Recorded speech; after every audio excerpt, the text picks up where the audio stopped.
तो चलिए अब प्रश्न देखते हैं। पहले प्रश्न में कहा गया है कि एक समांतर श्रेणी का सातवां पद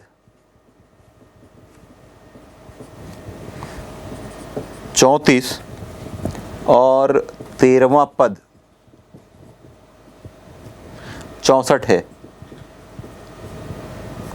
प्रथम तीन पद ज्ञात कीजिए।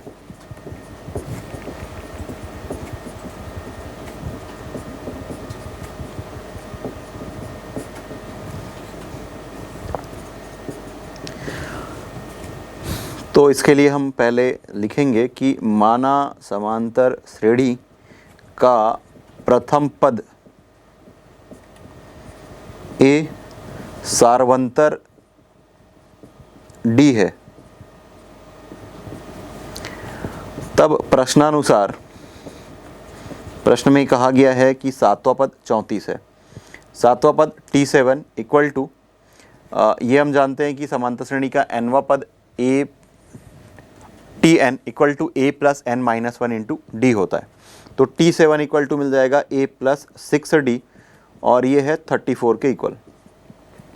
दूसरा 13वां पद तो T13 equal to a plus 12D equal to 64।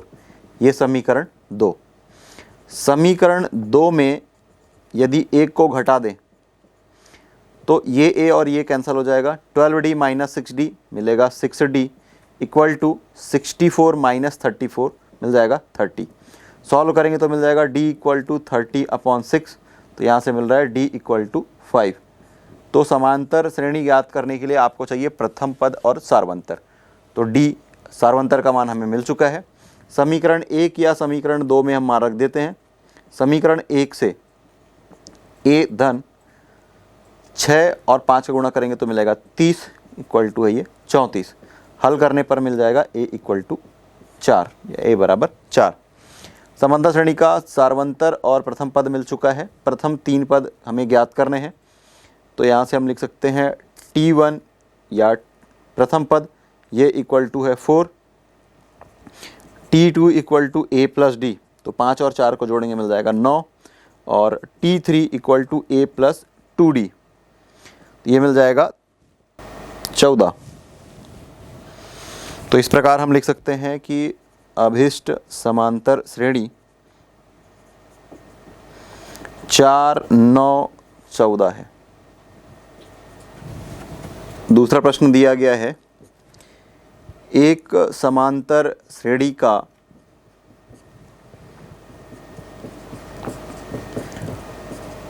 तीसरा पद पहले पद का चौगुना है।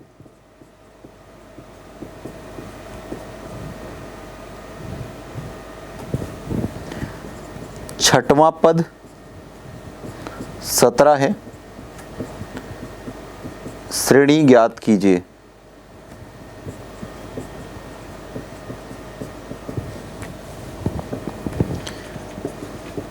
समांतर श्रेणी का तीसरा पद और पहले पद के बीच में संबंध दिया गया है और छठवां पद दिया गया है। समांतर श्रेणी हमें ज्ञात करना है।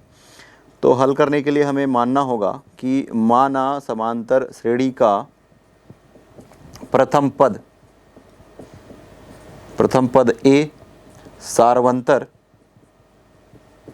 D है। अब प्रश्नानुसार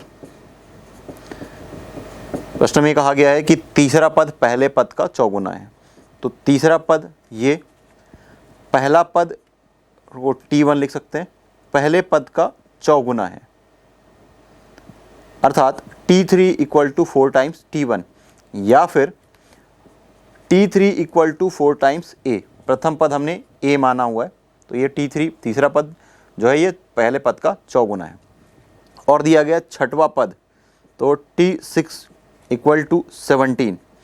हल करेंगे तो समांतर श्रेणी का nवां पद होता है a plus N minus one into d. तो छठवां पद मिलेगा a plus 5D equal to 17।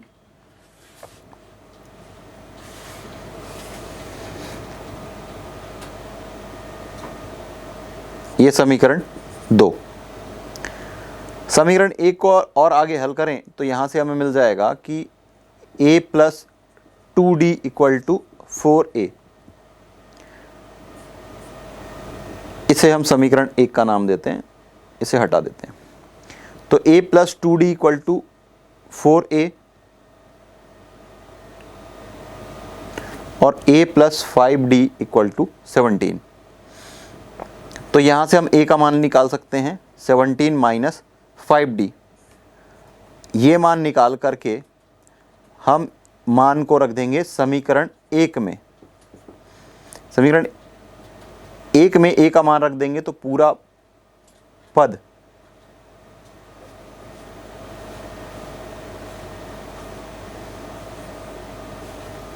d में परिवर्तित हो जाएगा। तो समीकरण 1 से हम ये देखते हैं कि a का मान हमने रख दिया 17 माइनस 5d प्लस 2d और 4 टाइम्स a, और a का मान है 17 माइनस 5d। या फिर इस समीकरण को अगर आप आगे हल करें तो देखिए ये a इधर पक्षांतर करेंगे तो मिल जाएगा 2d equal to 4a minus a that is 3a, और आगे हल करेंगे तो मिल जाएगा d equal to 3a upon 2। यहाँ से आप डायरेक्ट मान रख सकते हैं, तो d equal to 3a upon 2 इसमें रखना ज़्यादा सरल होगा। a का मान है 17 माइनस 5d अपॉन 2। तिर्यक गुणा करेंगे तो मिल जाएगा 2d equal to 51 minus 15d, ये आगे आकर के ऐड हो जाएगा। 17d इक्वल टू 51 सॉल्व करेंगे तो मिल जाएगा d equal to 51 upon 17, d का मान मिल गया 3। अब a का मान ज्ञात करने के लिए इस समीकरण में हम मान रख देते हैं d का, तो मिल जाएगा a equal to 17 minus 5 into 3। तो a इक्वल टू 17 माइनस 15, तो यहाँ से मिल गया a इक्वल टू 2।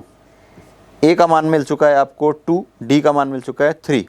समांतर श्रेणी ज्ञात कीजिए। तो समांतर श्रेणी क्या मिलेगा, a का मतलब है 2। दूसरा पद a प्लस d, तो 2 प्लस 3 5, 5 में 3 ऐड करेंगे मिल जाएगा 8, 8 में फिर 3 ऐड करेंगे तो मिल जाएगा 11, 11 में 3 ऐड करेंगे तो मिल जाएगा 14। तो इस प्रकार जो समांतर श्रेणी हमें ज्ञात करनी थी यही समांतर श्रेणी है, 2, 5, 8, 11, 14 इत्यादि। तो अगले प्रश्न में दिया गया है कि किसी समांतर श्रेणी में पदों की संख्या 60, प्रथम पद 8, अंतिम पद 185 है। श्रेणी का 31वां पद ज्ञात कीजिए। चलिए हल करते हैं। तो पहले जो चीज़ें दी गई है उसे हम लिख लेते हैं। दिया है पदों की संख्या 60 अर्थात n बराबर 60। प्रथम पद 8 है तो a बराबर 8, अंतिम पद 185 है तो l इक्वल टू 185। आपने ये पढ़ा हुआ है कि अंतिम पद a बराबर a plus n minus 1 into D, इसका हम उपयोग करेंगे। a का मान है 8, n का मान है 60, d का मान ज्ञात करना है और l का मान है 185। आगे हल करते हैं। 8 धन 59d बराबर 185। आगे हल करेंगे तो मिल जाएगा 59d इक्वल टू 185, इसमें आप 8 घटा दीजिए मिल जाएगा 177। तो यहाँ से मिल जाएगा d इक्वल टू d बराबर 177 बट्टे 59, हल करेंगे तो मिल जाएगा 3। तो इस तरीके से d का मान हमें 3 प्राप्त हुआ। अब पूछा गया है 31वां पद। तो 31वां पद ये हो जाएगा a प्लस 30d। आपने ये पढ़ा हुआ है कि nवां पद बराबर a plus n minus 1 into D, ये सूत्र है, इसका उपयोग कर रहे हैं हम लोग। तो यहाँ से आपको मिल जाएगा t31 इक्वल टू a, और a का मान है 8 और d का मान है 3, तो मिल जाएगा 8 धन 90 बराबर 98। तो इस तरीके से मिल रहा है t31 इक्वल टू 98, और यही हमें ज्ञात करना था।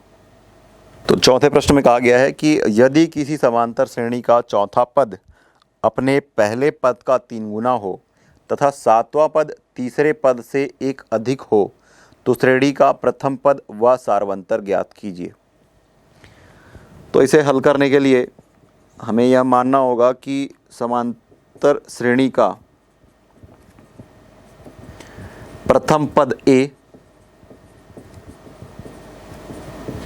सार्वंतर डी है, और फिर प्रश्न में यह कहा गया है कि चौथा पद पहले पद का 3 गुना हो। तो चौथा पद पहले पद का 3 गुना हो, तो यहाँ से आप लिख सकते हैं T4 मतलब चौथा पद, तो ये मिल जाएगा a प्लस 3d। समांतर श्रेणी का nवां पद Tn equal to a plus n minus 1 into d से, और फिर प्रथम पद a। तो इसे जब आप आगे हल करेंगे तो आपको मिल जाएगा 3d इक्वल टू 2a, या फिर d इक्वल टू 2/3a। इसका उपयोग हम आगे करेंगे। चलिए आगे यह कहा गया है कि सातवां पद, तो सातवां पद को हम लिखेंगे T7, तीसरे पद से एक अधिक हो। तो ये तीसरा पद और इसमें हमने एक जोड़ दिया। तो आगे इस तरीके से हम सातवां पद को लिख सकते हैं a plus 6d equal to तीसरा पद a प्लस 2d प्लस 1। आगे हल करेंगे तो ये a और ये a कैंसिल हो जाएगा, 2d को लेफ्ट में ले आते हैं तो 6d minus 2d 4d equal to 1। तो यहाँ से मिल जाएगा d इक्वल टू 1/4। इस मान को हम यहाँ पर रख देते हैं, मान लेते हैं कि ये समीकरण 1 है। तो समीकरण 1 से d का मान है 1/4 और ये 2/3a। तो यहाँ से आपको मिल जाएगा a बराबर 3/8। समांतर श्रेणी का हमें प्रथम पद और सार्वंतर ज्ञात करना था, तो इस तरीके से लिख सकते हैं कि अभिष्ट हल प्रथम पद ये 3/8 तथा सार्वंतर डी 1/4 है। यदि किसी समांतर श्रेणी का 9वां पद शून्य हो तो उसके 29वें तथा 19वें पद का अनुपात ज्ञात कीजिए। तो इसे हल करने के लिए पुनः हमें यह लिखना होगा कि माना समांतर श्रेणी का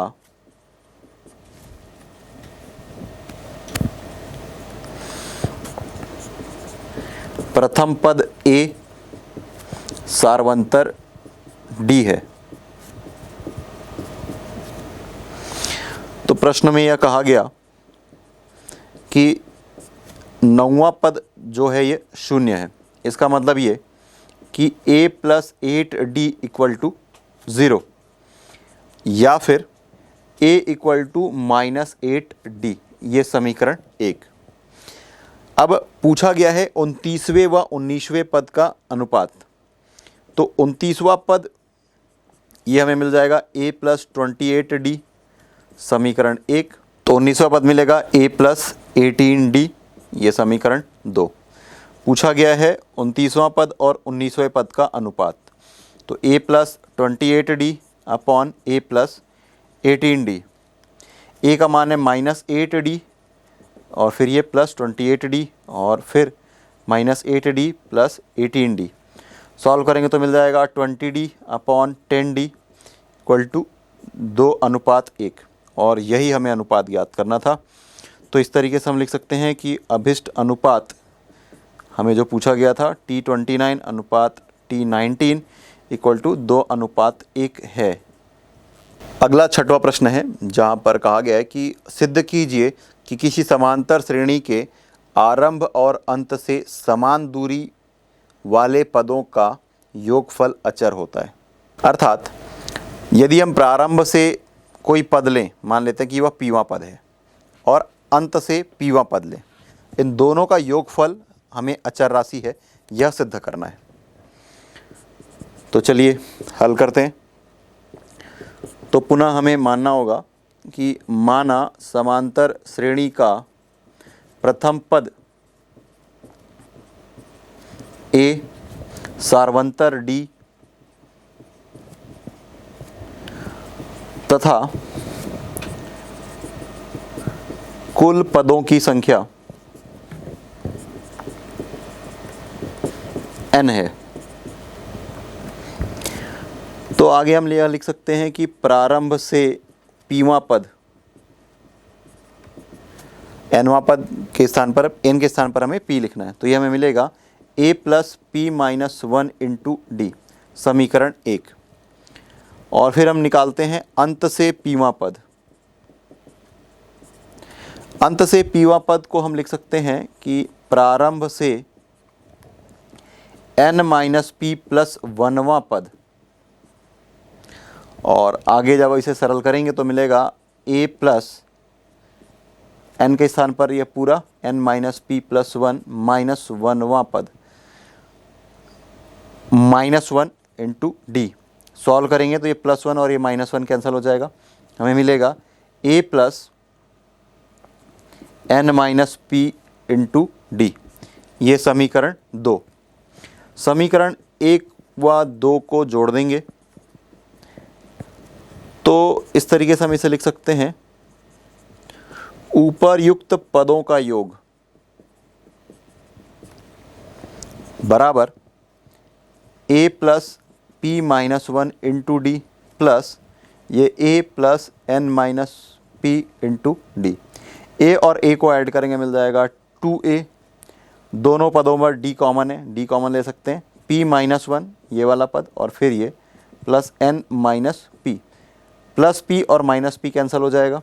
इस तरीके से हमें मिल रहा है 2a plus n minus 1 into D. चूँकि a, n और d अचर पद हैं, अतः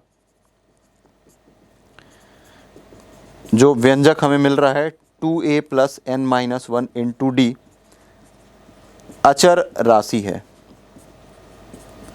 और यही हमें सिद्ध करना था कि समांतर श्रेणी के प्रारंभ और अंत से समान दूरी वाले पदों का योगफल अचर होता है। तो अगला प्रश्न है कि एक समांतर श्रेणी का पीवा पद 1/q तथा क्यूवा पद 1/p है। सिद्ध कीजिए कि श्रेणी का पी क्यूवा पद 1 होगा।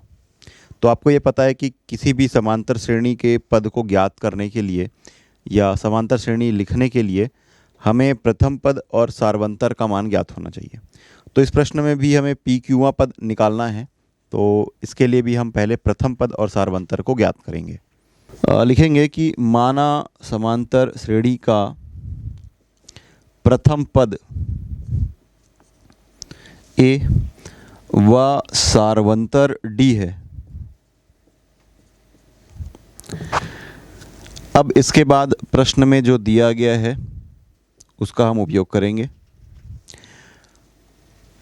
पीवा पद q है, तो पीवा पद को हम TP लिखेंगे।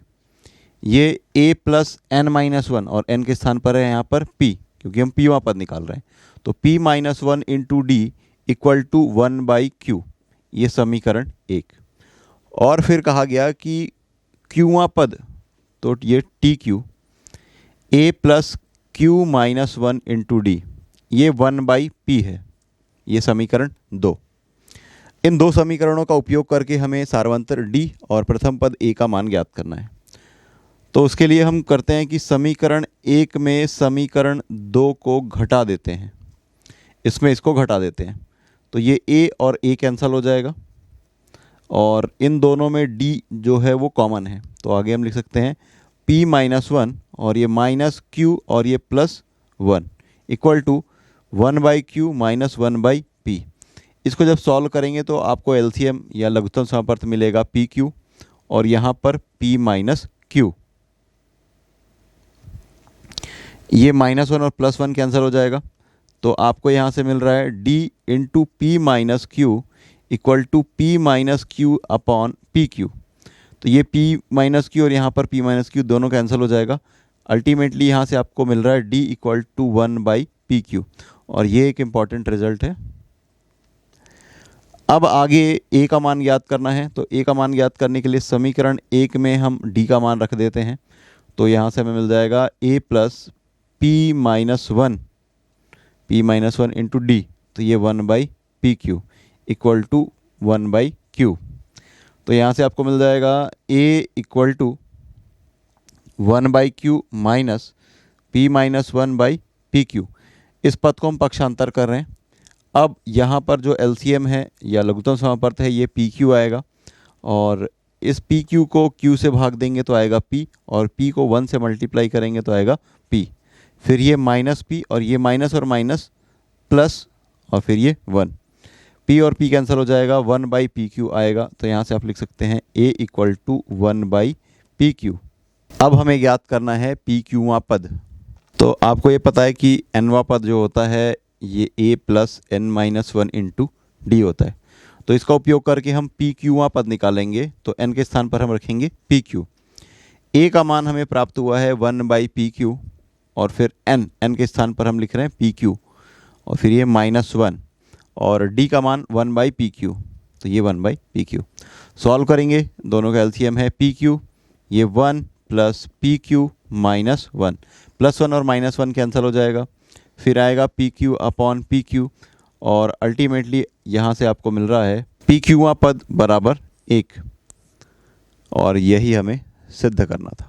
समांतर श्रेणी के प्रथम n पदों का योगफल, sum of first n terms of AP. माना कि समांतर श्रेणी जो दी गई है उसका प्रथम पद a, सार्वंतर d और अंतिम पद l है, तथा साथ ही कुल पदों की संख्या n है, और हमें n पदों का योगफल ज्ञात करना है, और माना कि यह Sn है। तो हम लिख सकते हैं Sn equal to a plus d plus a plus 2d plus a plus 3d, और इस तरीके से और आगे पद होंगे।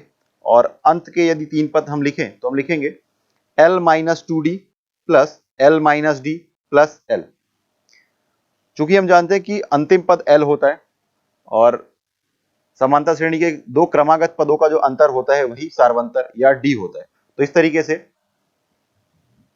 अंत का पद l, उसके जस्ट पहले का पद l माइनस डी, और उसके और पहले का जो पद होगा वो l माइनस 2d होगा। तो माना कि यह समीकरण 1 है। अब इन पदों को हम विपरीत क्रम में लिखें तो लिखेंगे Sn equal to l plus l minus d plus l minus 2d, और इस तरीके से और भी पद आएंगे, और अंत के 3 पद को हम लिखेंगे a plus 2d plus a plus d plus a। माना यह समीकरण 2 है। अब यदि समीकरण 1 और 2 को जोड़ दिया जाए तो लेफ्ट हैंड साइड के साथ ऐड होगा, और राइट हैंड साइड के साथ ऐड होगा। तो इस तरीके से लेफ्ट हैंड साइड पर हम लिखेंगे 2Sn, Sn प्लस Sn, ये 2Sn होगा, equal to a plus l plus a plus l plus a plus l। इस तरीके से आगे भी हमें पद मिलेंगे, और अंत के 3 पद हमें मिलेगा a plus l plus a plus l plus a plus l।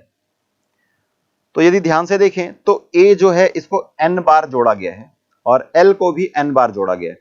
तो इस तरीके से हम लिख सकते हैं equal to n times a plus l, क्योंकि कुल पदों की संख्या स्मॉल n है। अब ये जो 2 है लेफ्ट साइड में इसे पक्षांतर कर दे तो हमें मिलेगा Sn equal to n by 2 a plus l। तो यही समांतर श्रेणी के n पदों के योगफल का सूत्र है। अब हम ये जानते हैं कि समांतर श्रेणी में यदि n पद हो तो हम लिखते हैं l equal to a plus n minus 1 into d. यदि इस मान को हम समीकरण 3 में रख दें तो हमें मिलेगा Sn equal to n by 2 a plus n minus 1 into d, और a और a को ऐड करेंगे तो मिल जाएगा 2a। तो इस तरीके से हमें मिलेगा Sn equal to n by 2 into 2a plus n minus 1 into d. तो ये भी समांतर श्रेणी के n पदों का योगफल का सूत्र है। तो Sn equal to n by 2 a plus l, इस फार्मूले का उपयोग तब करना है जब हमें पदों की संख्या प्रथम पद और अंतिम पद दिया गया हो। इसी तरीके से Sn equal to n by 2 2a plus n minus 1 into d, इस सूत्र का उपयोग हमें तब करना है जब हमें पदों की संख्या प्रथम पद सार्वंतर यह दिया गया हो। तो आगे हम देखेंगे कि इन सूत्रों का उपयोग करके कैसे प्रश्नों को हल करते हैं।